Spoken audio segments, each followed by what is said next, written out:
you guys? Welcome back to Lily Reads.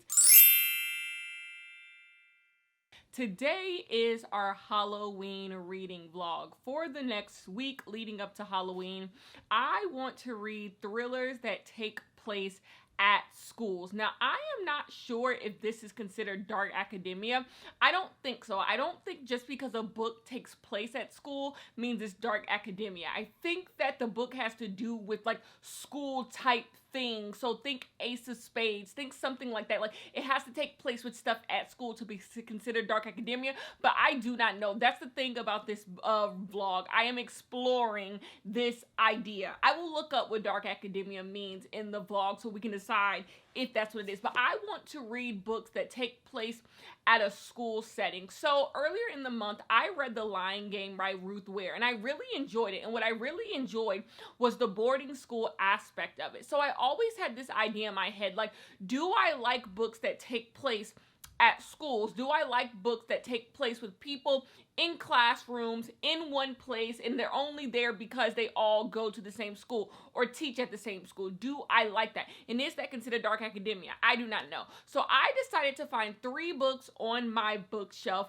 and read those 3 books and see, do I enjoy it? So the first book we are going to read is The Sorority Murder. I do not know how I got my hands on this book. I have not met a single person who has read this book. That does not mean other people haven't read this book. I just have not watched any reviews or videos of people reading this book, but I got my hands on it and it was on my bookshelf. It's been on my bookshelf, so I'm gonna read it because I'm like, it goes perfectly. A sorority, school, boom. And that's what I mean by just because a book takes place at school, does it have to be dark academia? A sorority really has nothing to do with academia. They just are at school, you know what I'm saying? But maybe I'm wrong about that. So The Sorority Murder by Allison Brennan is going to be our first read for this video.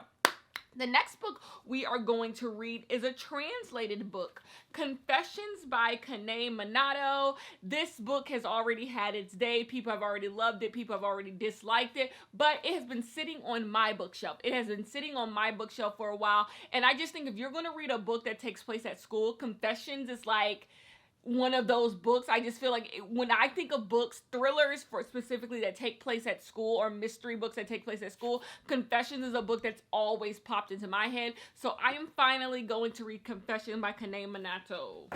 And lastly, we are going to read Lane Fargo's They Never Learn. I have never read a book by them before, but I have heard mixed reviews about this book. This book had a really high day. I feel like when this book came out, a lot of people enjoyed it. I didn't get to it then, but I did get a copy of it, and now I'm finally going to read it. I purchased this book so long ago, but now it's finally the day, and we are going to read that. And all of these books are thriller mystery books that take place at school. So we are going to get into them, and yes, I will see you guys in the video. Happy Halloween! Hello, you guys. I am here to discuss with you guys the first book we are reading in this video, and it is The Sorority Murder by Allison Brennan. I have not read any other Allison Brennan books. I don't even know if there are any other Allison Brennans. This is my first one. Yeah, Tell No Lies is a book that they've written. The Third to Die. I have not read any of these. But anyways, in this book, we are following actually a podcaster. This book is a podcast book.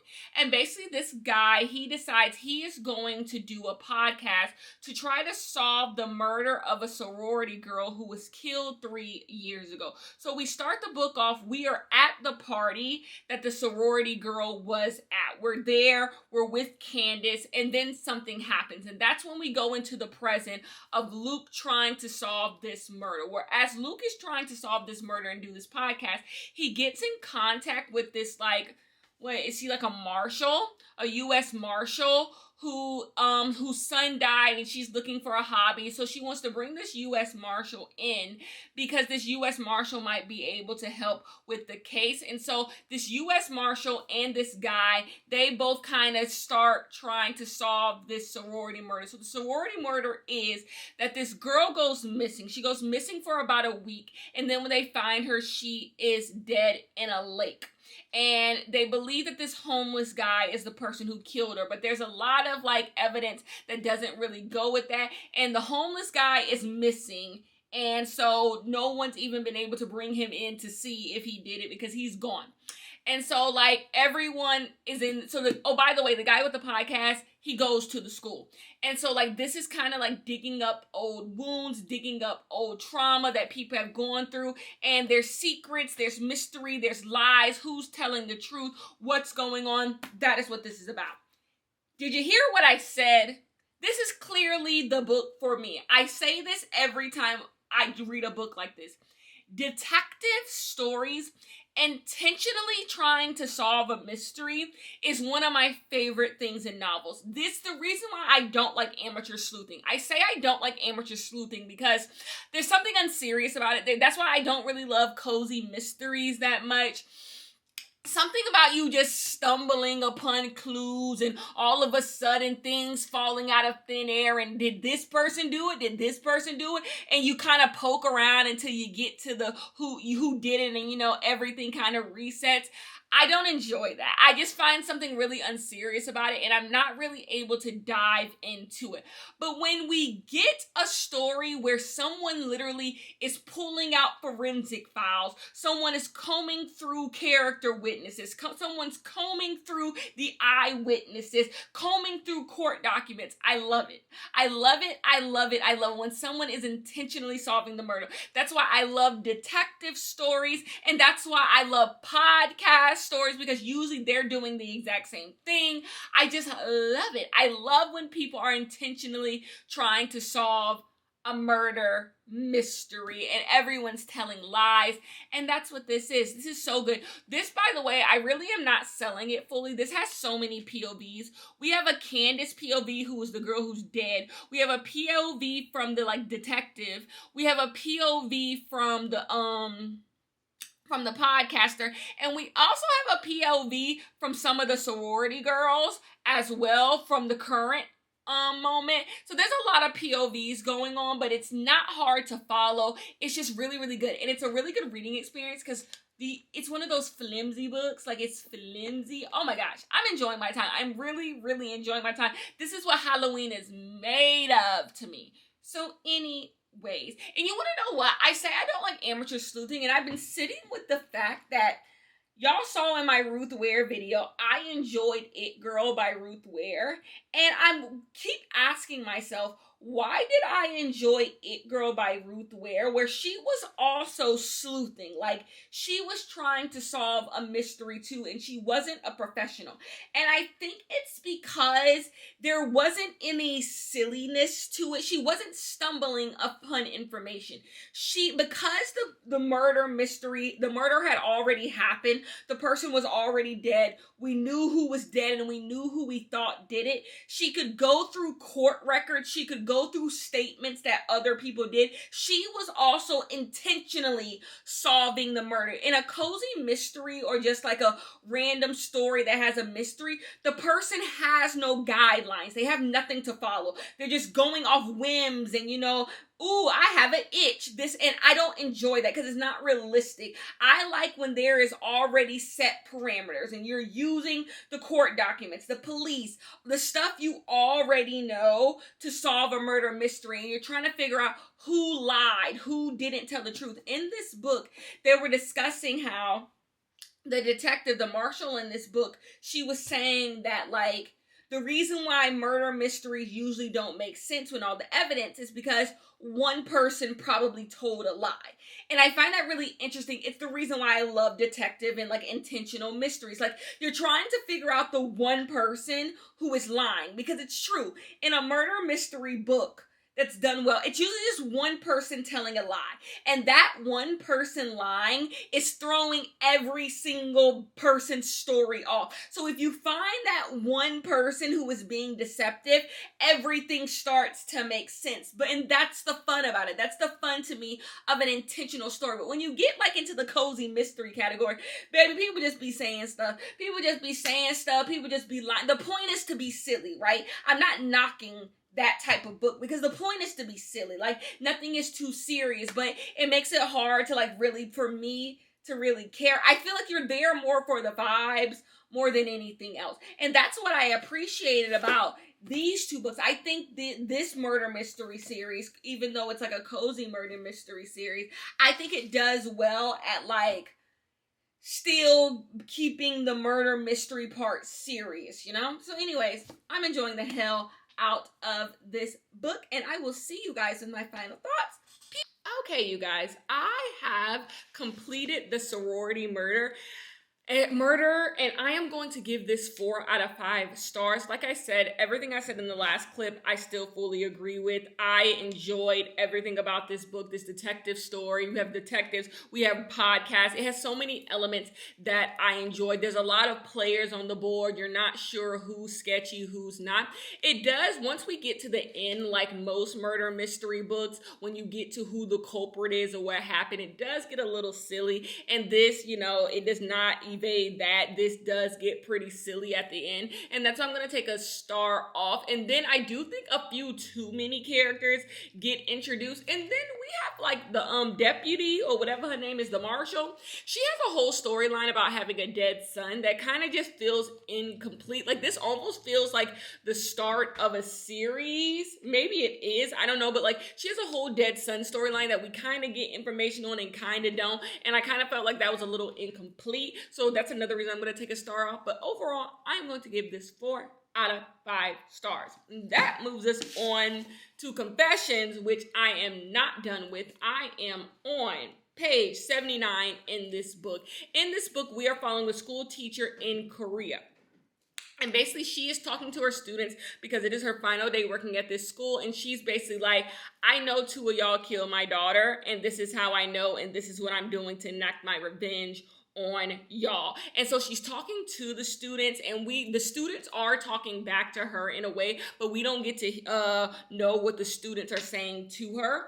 We just hear her responding to the students. And then that's pretty much this story about this teacher who tries to get revenge on these 2 students and how all that goes after 2 of them killed her daughter. And so she's telling them how she found out they killed her daughter. She's telling them like, and this is what I'm going to do to you guys. This is how I'm going to do it. And I know you guys didn't know this entire time. I know you guys killed my daughter, but this is what happened. It's a whole thing. It's really intriguing. Like I did not expect this to be like what it was about. Like she's just talking to her students, and she's just like, so yeah, student A and student B, I see you looking up here. And I know when I brought up my daughter, your face went pale. Yeah, I know you killed my daughter. And she's not really talking to them. She's talking to the entire class. And so like I'm in it, there's some other stuff going on, but you can read to figure that out. I don't want to spoil too much because it is a really short one, so I don't want to spoil too much, but that's what's going on right now. This school teacher is on their ass. I am going to finish it, and I will talk to you guys about it after I finish it, okay? Hello, you guys. I am here to give my final thoughts on Confessions by Kane Minato. I'm going to give this book 5 out of 5 stars. Like, absolutely no notes. This book is brilliant. Like, absolutely brilliant. I need to read some more translated fiction. I believe I said this book took place in Korea. This book takes place in Japan, I think. I believe they are in Japan, not Korea. Regardless, I absolutely adored this book. I think this book is a tale about perspectives. It is so Scorpio coded, this idea of revenge and how far you will go to get back at people. And also, I love books that get into the mind of people who do things for specific reasons, how we project our traumas onto other people. And that is what this book is. This book is about how when you get into the mind of people, a lot of people's motives has to do with the trauma that they are putting onto other people, making other people responsible for their trauma. And that's what this book did. It was just so good. I was in it the entire time. It's proof that sometimes short is sweeter. Like I feel like the effect that this book wants to have on the reader is able to do it because this is not a very long book. I can't believe that this book has sat on my bookshelf. I loved it. 5 out of 5 stars, which is so crazy because now we have read Confessions and we read the Sorority Murders. I think I like thrillers, mystery, whatever type books that take place with people at school. And I think it's because this idea that The only reason why you know the people in these books is because you guys went to school together. There is no other thing keeping you guys attached to one another. And this idea that everyone is at a specific place at a specific time in their life, and your life can be altered by just one decision you made, and that's just being in school with specific people. I like that idea. But none of the books I would say is dark academia. I guess this could be considered dark. What is considered dark academia? I always thought dark academia had to do with like people being at a school, and school specifically is what the terror is, you know? Like, so think For Your Own Good, think Ace of Spades. Like, specifically school related things are the thrilling part, is the mystery part, you know? All the sorority murders in this book, like, they could be anywhere. And this exact same thing could happen. This could be a bunch of people at a job, and the same story could be what it is, right? This could be people in the sorority murders. They could all be on a trip together. It could be a group trip that they all took together, and the same thing could have happened. I don't think academia has to do with it, but maybe I'm just I don't know what dark academia actually means, because all the books I'm talking about, For Your Own Good, did not like. Ace of Spades, did not like. I don't actually think I enjoy dark academia. I do think I like books where a school is the backdrop, though. I like the idea of people being at a school. It's just like Ruth Ware, The Lion Game took place at a boarding school. I wouldn't say it's dark academia. That's just this setting. And I enjoyed that book too. So I think when it comes to like school being the setting of a novel, I think I enjoy that. Anyways, we are going to move on to They Never Learn. That is another short book. And so I might read the entire thing, then come back to you guys, or maybe I'll come in really quickly and tell you what it is about. But so far, so good. We got a 4-star with the sorority murders. We got a 5-star here. I just feel like we're up. Hello, you guys. It is Halloween, and I am reading They Never Learn. It is actually Halloween night. Whenever I get up Halloween vlogs, reading vlogs, I like to do them as we're doing it. I am currently watching Twitches. I am watching Twitches and enjoying my evening. I am absolutely starving. I have not eaten anything all day long except for like little nicks and little knacks. So I kind of want to go get some food, but I also want to cook dinner because I have something I want to cook for dinner as well. I have been gone for the past few days. Therefore, I am not sure if the children have already tricked and treated. So I will keep my ear to the door, but I just feel like Halloween is on a Tuesday. I don't know if people are going to come out. I really don't care. I really kind of don't even want to be bothered all of that much. I just want to do my reading. How does your Halloween go on? I never go to Halloween parties. I never go to Halloween parties. I never dress up. It's so funny how some parts of Halloween I can really enjoy and other parts of Halloween I don't really enjoy. I am not really the dress upper type when it comes to Halloween. And you want to know how I know I'm not just saying that because I don't do it?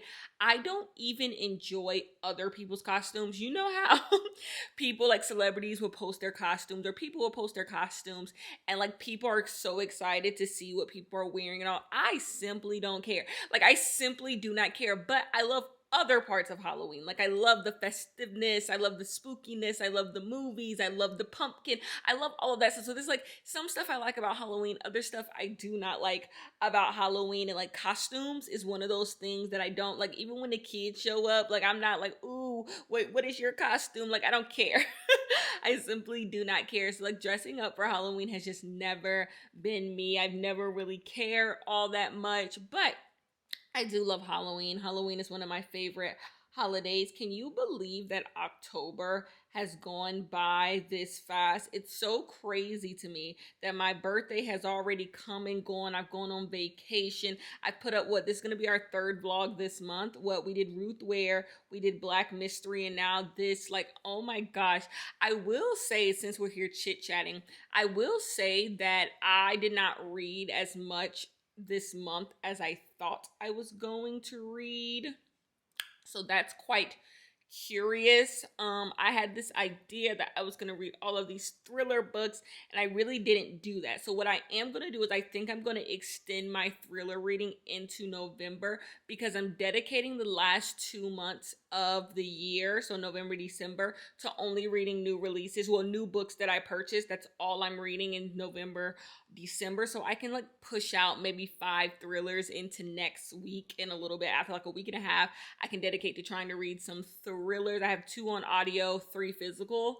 So I feel like a week and a half I can do that, and then I will move on to new releases. So anyways, I am here to talk to you guys about They Never Learn. So let me get that ready to go so we can discuss that. Okay, so let's discuss They Never Learn. So in this book, we are following 2 characters. We have Dr. Clark. Dr. Clark is a professor at this college, and basically she is a serial killer. She decides that she is going to punish many of the men who have sexually assaulted people on campus. She seeks them out. She finds ways to make their murders look like accidents. She kills them, and that's pretty much what she does, because she wants people to learn that they cannot just go around taking advantage of people without any consequences, because everyone that she has killed has kind of gotten away with sexually assaulting someone. So she's like, absolutely not. I got something for y'all. In the meantime, we have a college student who also goes to the exact same college, and basically she is just dealing with everything that goes on at college. She has a new best friend. Her new best friend is a rich girl. You want to know what she reminds me of? Her new best friend reminds me of The It Girl by Ruth Ware. She reminds me of the character who died in that book. She has a friend and they are together, and basically that friend is kind of bringing her into the circle, and I'm trying to see what's a spoiler and what's not. The best friend, who she like ends up being her roommate, she gets sexually assaulted. That's that on that. She gets sexually assaulted, and that kind of starts her story and all of that, what's going on with them. So we have the professor who's trying to, get revenge for the women who were sexually assaulted. And then you have this girl who goes to the exact same college. Her friend is sexually assaulted, and she's trying to deal with that. How do I feel about this book? This book is silly.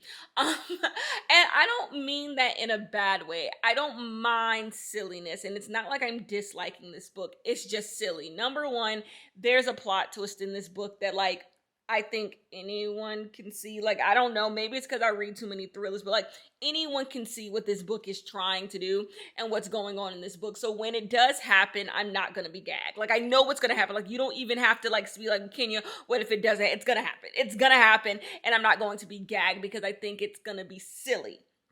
And then you have this idea of like getting revenge on men who sexually assaulted women. So like, think Promising Young Women. By the way, I deeply despise I deeply despise the movie Promising Young Woman. Anyways, let's continue. Yeah, it's fine. Like, it's silly, but it's fine. Like, it's not plausible, but it's fine. And it's like, okay, sexual predators do deserve justice, so don't think I'm over here mad about it. Like, I just don't know how I'm fully supposed to feel. Like, this to me just feels like a 3.5 star book. Like, it's just gonna be a 3.5 star book. Like, I also think, how do I describe this? You ever read a book and you can tell these characters are made just for this book? Like, these characters don't feel like actual human beings. They just feel like these characters are just like one-off characters to tell this specific story and this specific story only, so it doesn't feel plausible. That's how every character in this book is. They don't feel fleshed out. They just feel like characters created to tell this exact story, and so it's hard to care. It's hard to care about some of the characters, and that's why I'm saying it's 3.5. It's going to be perfectly enjoyable. But I just don't think it's going to be anything more than just like fun, which is what you want on Halloween. So I ain't mad at it. I ain't mad about a little fun on Halloween, but I do think this is like a Halloween type book. Like, nothing to think too deeply about. I just think that's what this is. So I'm going to keep on reading, and I'm going to come with my final thoughts. Hello, you guys. Let's put a little skeleton in the frame. Let's be spooky ooky. Let's get a little skeleton in the frame.